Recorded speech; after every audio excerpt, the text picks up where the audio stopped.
Hello, my name is Angela Patel and this is Pershore College. So this is home to the Agritech Centre and we do some really cool, interesting technologies that are helping in the fight against the climate crisis. And there are some obvious places that we can reduce carbon emissions, like transport. One of the places is agriculture. Agriculture contributes to carbon emissions in that intensive agriculture leads to methane. So some of the technology that we have going on within Agritech helps to reduce the amount of fertilisers and pesticides used, but also to find new ways of growing crops where we don't rely on imported goods and we don't need to have food driven around so much. It's really important that we support these technologies in any small way that we can.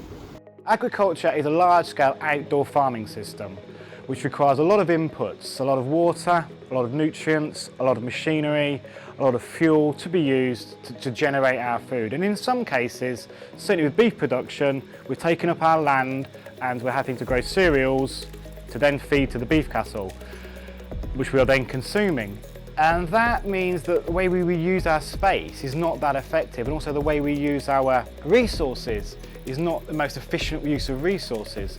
So by using this sort of system, the hydroponic system, we can grow crops in our city centres, not have to transfer goods in and out of the country. We can control exactly what nutrients are going into the crops, very little use of sprays or insecticides, and the amount of water is significantly reduced because it's just recycling around the system. We lose about 15% for evaporation, but that's the main difference, is the water's kept in this system and it's not just leached into the ground like in a big farming system. And again, where we are and the space we use can be much more efficient. So we can go up with our crops rather than just going out along the ground. Right, so my name's Angela and I'm here at our vertical farm, which is part of the Agritech Centre at Pershore. This technology means that we use less water because all our nutrient feed is cycled. What that means is that we're not wasting water. So using these systems means that we use less fresh water. It also means that there's a lower reliance on imports. So by growing food locally and relying on locally sourced food, there's a lower reliance on some of that imported food. The other real big benefit is that there's no fertilisers and pesticides used. And so we've got a system where you're using less water, you're able to grow more food in less land, and it has a lower carbon footprint because you don't need to rely on imported goods as much. My work is involved in research on pathogens and pests. This is important because 20% of all the crops grown are thrown away because of the result of contamination through pests and pathogens. And also a large amount of pesticides is used, which is not really sustainable for the environment.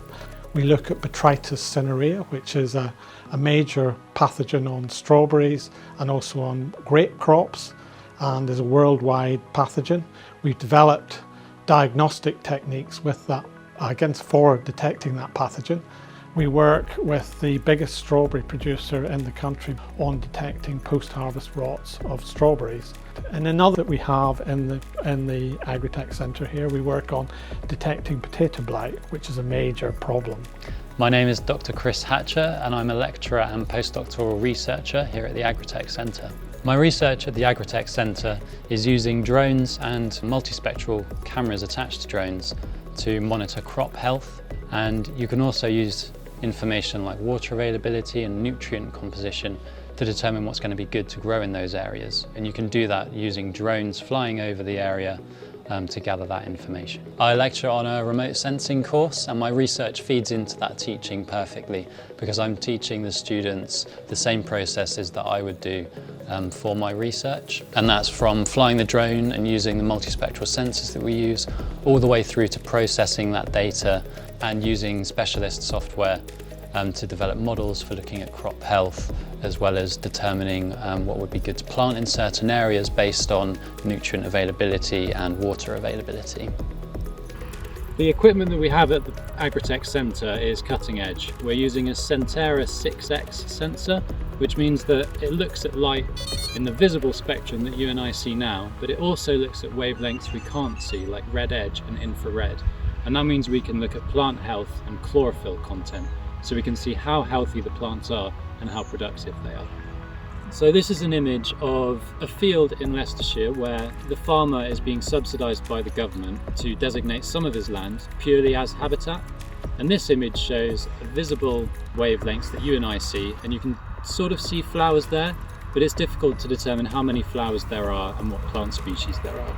And what you can see with the infrared and red edge here is much clearer flowering and much clearer chlorophyll content within these plants. Encompassed in all of these things, I think, is opportunity. And there's opportunity in lots of different areas because there's a need to change how we produce our food. There's going to be, and there is, a big investment in technology within this area, and there's big scope for either owning your own enterprise or really making a change. It's important to do a job that makes you happy, that helps the environment, and this is one of those places where I really feel that I'm making a difference. Pershore is the place to be at the moment.